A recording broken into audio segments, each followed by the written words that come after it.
नमस्कार. Cook with शीतलमध्ये आपले मनापासून स्वागत. आजच्या भागात आपण बघणार आहोत प्रेमिक्सपासून गुलाबजामुन कसे बनवायचे. तर अगदी परफेक्ट व तेलात अजिबात फुटणार नाहीत यासाठी काही टिप्स बघितले आहेत. तर त्यासाठी व्हिडिओ शेवटपर्यंत नक्की बघा. सगळ्यात आधी आपल्याला एका भांड्यामध्ये प्रेमिक्स काढून घ्यायचा आहे. मी इथे राजेशाहीचा प्रेमिक्स यूज करत आहे. तुम्ही कोणताही तुमच्या आवडीनुसार प्रेमिक्स यूज करू शकता. आता आपल्याला यातील गुठळ्या छान मोडून घ्यायच्या आहेत. तुम्ही बघू शकता यामध्ये गुठळ्यांचे प्रमाण भरपूर असते. आपल्याला त्या हातानेच छान प्रकारे फोडून घ्यायचे आहेत.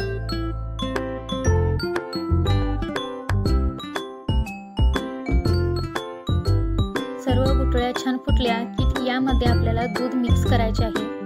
मी इथे 170 ग्रॅम प्रेमिक्स घेतला आहे. त्यासाठी 100 ते 120 मिली इतके दूध लागणार आहे. तुम्ही पाणी देखील वापरू शकता. जर तुम्हाला दुधाचा अंदाज लागत नसेल तर तुम्ही थोडे थोडे दूध मिक्स करून घेऊ शकता. यामुळे आपला अंदाज अजिबात चुकत नाही. लक्षात ठेवा, आपल्याला पीठ हलक्याच हाताने मळून घ्यायचे आहे. आपण थोडे थोडे करत दूध मिक्स करून घेऊ. प्रत्येक वेळेला 2 चमचे या प्रमाणात आपण दूध मिक्स करून घ्यायचे आहे. छान हलक्या हाताने मळून घेऊ. अशा पद्धतीने जर तुम्ही दूध घेतले तर तुमचा अंदाज किंवा पीठ भिजवण्यासाठी दूध किती लागेल हे समजत नाही असे अजिबात होणार नाही. तुम्ही बघू शकता छान मऊ पीठ तयार झाले आहे. आता आपल्याला हे असेच 10 ते 15 मिनिटं बाजूला ठेवून द्यायचे आहे. तुम्ही बघू शकता आता हे पीठ तुम्हाला खूप सेलसर वाटत आहे, पण थोड्या वेळाने हे छान मऊसूद होते. आपण हे बाजूला ठेवून देऊ. आता आपल्याला पाक तयार करायला घ्यायचा आहे. मी इथे पसरट कढई वापरली आहे. तुम्ही देखील अशीच पसरट भांडे पाकासाठी वापरायचे आहे, जेणेकरून सगळ्या गुलाबजामुनला एकसारखा पाक लागतो व ते छान पाकामध्ये मुरतात. इथे आपल्याला 900 ग्रॅम साखर घ्यायची आहे. त्यामध्ये 960 मिली इतके पाणी घ्यायचे आहे. जर असा अंदाज लागत नसेल तर तुम्ही एका वाटीच्या मदतीने माप घेऊ शकता. मी इथे 2 वाट्या साखर व त्यासाठी 2 वाटी पाणी घेतले आहे. आता पाक तयार करताना आपल्याला साखर विरघळेपर्यंत एकसारखे हलवून घ्यायचे आहे, नाहीतर खाली साखर तळाला चिकटली जाते.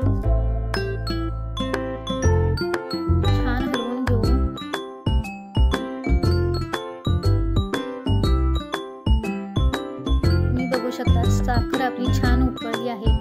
आता आपल्याला याचा एकतरी पाक अजिबात बनवायचा नाही. गुलाबजामसाठीचा पाक हा हलकाच असतो. फक्त आपल्या हाताला चिकट जाणवेल इतपतच आपण याला शिजवून घ्यायचे आहे. आपला पाक छान तयार झाला आहे. आता यामध्ये आपल्याला 4 ते 5 वेलची ठेचून घेऊन यामध्ये टाकायचे आहेत.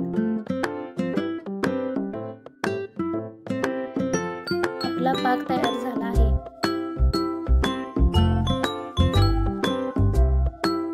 गॅस बंद करू व आपल्याला याच्यावरती झाकण ठेवून द्यायचे आहे.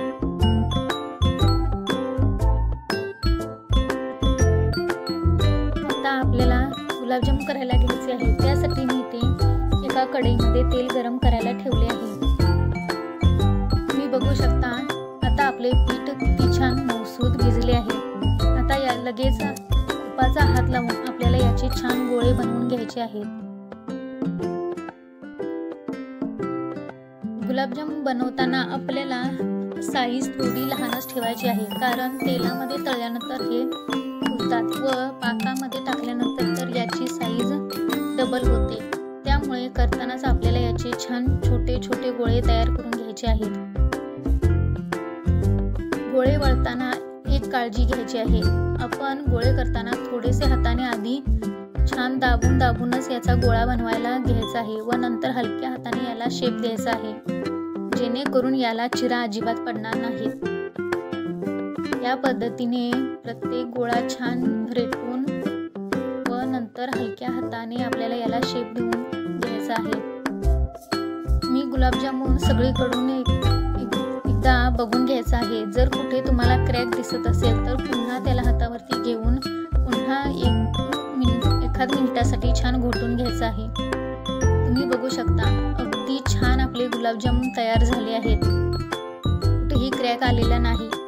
आता आपल्याला हे गुलाबजामुन अगदी कमी गॅसवरती तळून घ्यायचे आहेत, त्यासाठी तेल सुद्धा आपले जास्त गरम नाही झाले पाहिजे।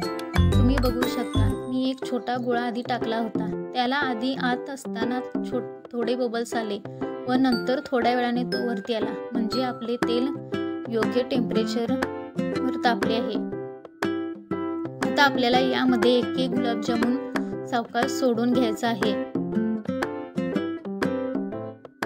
प्रत्येक गुलाबजामुन थोड्या अंतरावरच आपल्याला सोडून घ्यायचा आहे।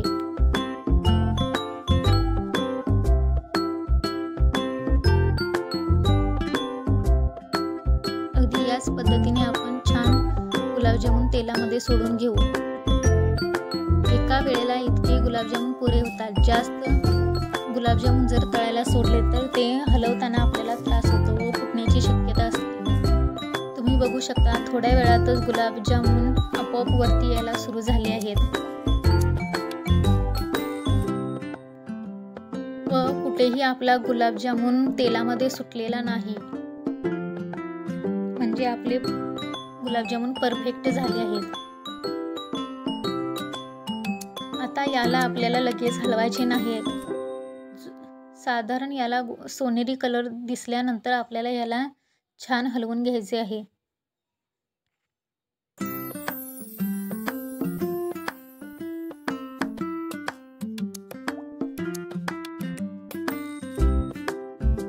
तुम्ही बघू शकता याला छान गोल्डन कलर आला आहे। आता आपल्याला गुलाबजामुन हलवून घ्यायचे आहेत। गुलाबजामुन हलवताना आपल्याला गुलाबजामुन न हलवता तेलामध्ये या पद्धतीने चमचा फिरवायचा आहे, यामुळे गुलाबजामुन आपले सगळीकडून छान भाजले जातात।